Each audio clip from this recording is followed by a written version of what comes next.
Social മീഡിയയിൽ കത്തിയ ജനരോഷം എന്തുകൊണ്ട് ഡൽഹിയിലെ തെരുവിൽ കാണുന്നില്ല? പാറ്റകളുടെ സമരം തണുപ്പിക്കാൻ ഭരണകൂടം പ്രയോഗിച്ച ആ രഹസ്യതന്ത്രം വിജയിച്ചോ? കോക്രോച്ച് ജനതാ പാർട്ടി അഥവാ CJPയുടെ നേതൃത്വത്തിൽ ഡൽഹിയിൽ നടക്കുന്ന സമരം ഇന്ന് 3-ാം ദിവസത്തിലേക്ക് കടന്നിരിക്കുന്നു. നീറ്റ് പരീക്ഷാ ക്രമക്കേടുകൾക്കെതിരെ ശനിയാഴ്ച ഉച്ചയ്ക്ക് തുടങ്ങിയതാണ് ഈ ധർണ. പോലീസിന്റെ കൺമുന്നിൽ കൊടും തണുപ്പിലും ചൂടിലും അവർ രാത്രിയും പകലും തെരുവിൽ തന്നെയാണ്. സന്നദ്ധ പ്രവർത്തകർ നൽകുന്ന ഭക്ഷണവും ജ്യൂസുമാണ് ഇവർക്കേക ആശ്രയം. ജന്തർ മന്ദറിൽ മുഴങ്ങിക്കേൾക്കുന്നത് പാറ്റകൾ പിന്നോട്ടില്ല എന്ന മുദ്രാവാക്യമാണ്. രാജ്യം മുഴുവൻ ഈ സമരം പടർന്നു പിടിക്കുമെന്നായിരുന്നു ശനിയാഴ്ച ഉച്ചയ്ക്ക് സമരത്തിന് തുടക്കമിടുമ്പോൾ CJP കരുതിയത്. എന്നാൽ സമരം 3-ാം ദിവസത്തിലേക്ക് എത്തുമ്പോൾ ജന്തർ മന്ദറിലെ ആൾക്കൂട്ടത്തിന് എന്തുപറ്റി? സോഷ്യൽ മീഡിയയിൽ ലക്ഷക്കണക്കിന് ആളുകൾ പങ്കുവച്ച രാജ്യം മുഴുവൻ കത്തുമെന്ന് കരുതിയ ഈ പാറ്റാ സമരം ശരിക്കും തണുത്തുപോയോ? ഫേസ്ബുക്കിലും ഇൻസ്റ്റഗ്രാമിലും കണ്ട ആവേശം എന്തുകൊണ്ട് തെരുവിൽ കാണുന്നില്ല? ആദ്യ ദിവസങ്ങളിലെ ആൾക്കൂട്ടം ഇന്ന് ജന്തർ മന്ദറിലില്ല.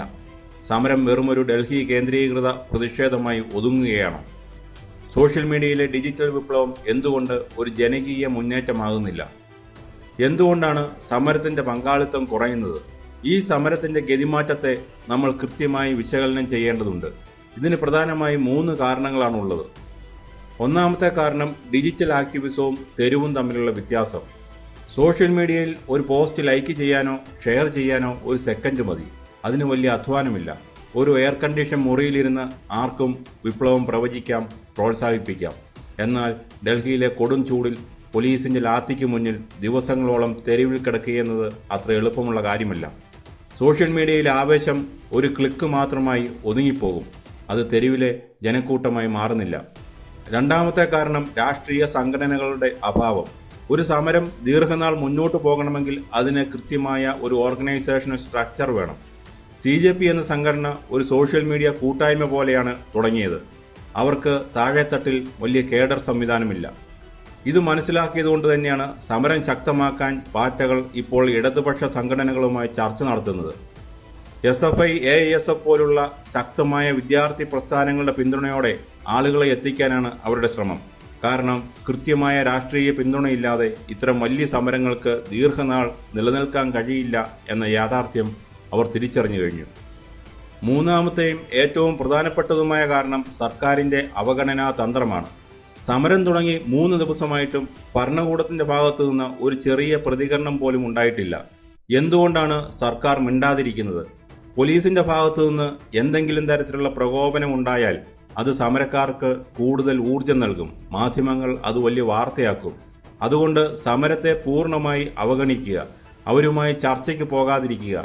സമരം ചെയ്യുന്നവർ കുറച്ച് ദിവസം ഇരുന്ന് സ്വയം മടുത്തു പൊയ്ക്കൊള്ളും എന്നൊരു വിചാരം സർക്കാരിനുണ്ട്.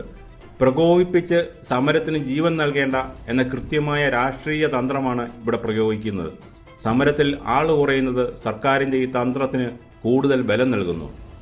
ഇതൊന്നുമല്ലാത്ത മറ്റൊരു കാരണം കൂടിയുണ്ട്: പൊതുസമൂഹത്തിൻ്റെ മരവിപ്പ്. നമ്മുടെ മധ്യവർഗ സമൂഹം ഇത്തരം ക്രമക്കേടുകളോട് പൊരുത്തപ്പെട്ടു കഴിഞ്ഞു എന്നൊരു ഭയപ്പെടുത്തുന്ന യാഥാർത്ഥ്യമുണ്ട്. പരീക്ഷാ ചോർച്ചകൾ ഇവിടെ ഒരു സ്ഥിരം വാർത്ത മാത്രമായി മാറുന്നു. സിസ്റ്റത്തോട് പോരാടുന്നതിനേക്കാൾ അതിനോട് അഡ്ജസ്റ്റ് ചെയ്യാൻ ജനങ്ങൾ ശീലിച്ചിരിക്കുന്നു. ഈ മരവിപ്പും സമരപ്പന്തലിൽ ആളുകൾ കുറയാനുള്ള മറ്റൊരു കാരണമാണ്. ഇനി എന്താണ് സംഭവിക്കാൻ പോകുന്നത്? 2 വഴികളാണ് ഈ സമരത്തിന് മുന്നിലുള്ളത്. സാധ്യത 1, സമരം ഒരു വലിയ ജനകീയ പ്രക്ഷോഭമായി മാറുന്നു. ഇന്ന് വൈകുന്നേരം നടക്കുന്ന മെഴുകുതിരി പ്രതിഷേധം ഈ സമരത്തിൻ്റെ ടേണിംഗ് പോയിന്റ് ആയേക്കാം.